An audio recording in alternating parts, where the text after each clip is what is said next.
All right, so we're setting up for a quad dominant Hatfield squat with the dead load arms here. First thing we're gonna do, we're gonna get the wedges out. I usually recommend the taller of the two wedges. You're gonna want those pretty close together on that center line and slightly pointed outwards. A little bit narrower than your normal squat stance. You're also gonna want these J cups. You're gonna want them on the outside posts here. And then you're gonna want 2 band pegs. We put them in the number 15 hole there, right? So when Durr, go ahead and climb in there. It's just gonna demonstrate what the squat should look like. So when you're just trying to get your set up, we recommend doing it just with an unloaded bar. See how he's just maxing out his knee flexion there. Knees are kind of driving outwards and forward. Stay braced. Falls nice, deep, and comfortable into that squat. And that's how you set up. You want it just so that you can lean forward, rack it up. And that's going to kind of be just how you get set up stance-wise and bar-wise. All right, so setting up the overhead safety squat straps. So you have a carabiner here on this end. You have a carabiner already on that end. Depending, if you need it deeper, you'll just take this carabiner and connect it somewhere along this chain, and that lengthens it. Connecting it further down or back at that stirrup there, that shortens it. So once you got it set to your desired depth, you kind of even that out, and then you're gonna rotate this back up so that the chain touch the metal part there. There we go. Then you're gonna take this strap and you're gonna loop it under here. And you want it on the inside of the J cup, just like that. After you set up your safeties, you just wanna make sure when you squat, you're not bottoming out. Nope, it looks good. If you had to bail, you could push it backwards, bail it off him, and be able to climb out of there. So with this all the way down at the bottom here, you're gonna grab that collar right there, and you're gonna slide it on the end of the bar. Now we do recommend using bar spacers with these. Those are these things right here. That's just gonna push that a little further out. Go ahead. So he's gonna pull that down. You're gonna see that pulls that sled up right into position, right? And he's gonna do the same with the other side now. And through the power of movie magic, we have the other side on. Now you'll see these little tightening knobs. I like to leave these loose. That allows this to make adjustments if you're a little bit more forward or back. Now you'll notice that this bar is now slightly angled up. So the next thing we're gonna do is actually put plates on the bar, right? So nothing here, nothing's loaded. We just attach the dead load arms. Just gonna put a plate on there. You see immediately the weight stabilizes and pulls that down. Now all you're gonna check for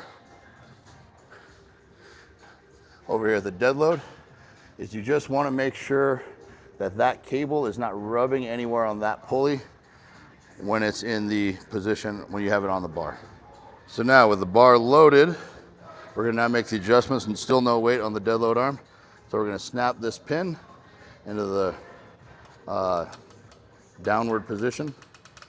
You see as he lets that crank go, it's starting to come back down, right?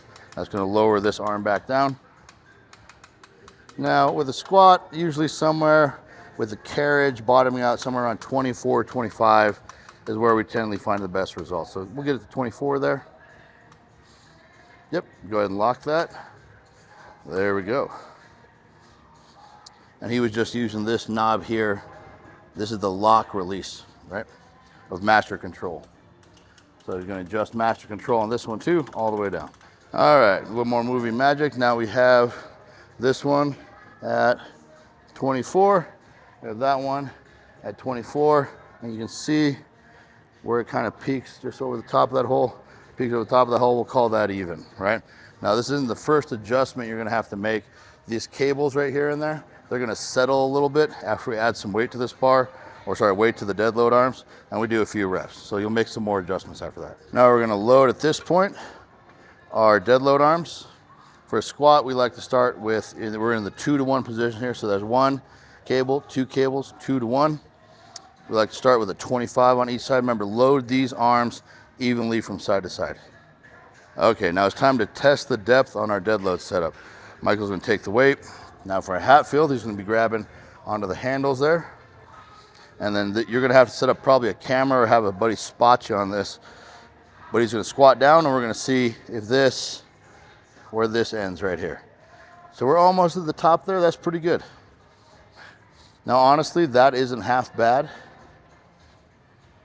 See how we're getting pretty vertical there.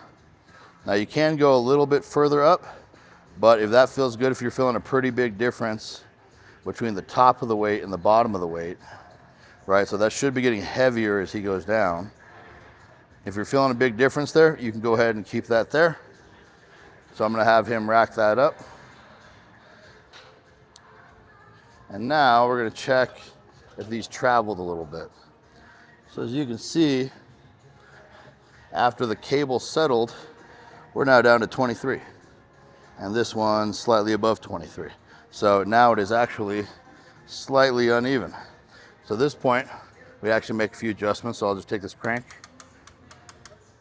And I'm gonna be back at 24, but just that bubble there. Crank this one up. There. Looking a little more on from the other side, just looking back and forth. Now I'm gonna look here, look there.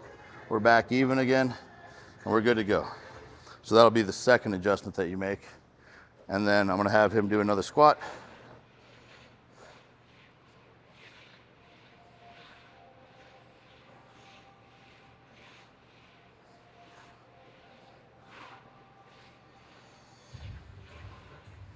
And we look good. So dismantling this, so you're gonna leave the weight on the bar, at least a plate on each side. We're gonna take the weight off the arms first. So plate off both sides. I'm gonna repeat the same on the other side. Now that we have the weight off of both of our dead load arms, now it's gonna be safe to take the weight off the bar. Now that we have all the weight off one side, we have a final plate on this side. Now be careful, as it's gonna wanna tilt up as these arms fall a little bit, and that pulls on it.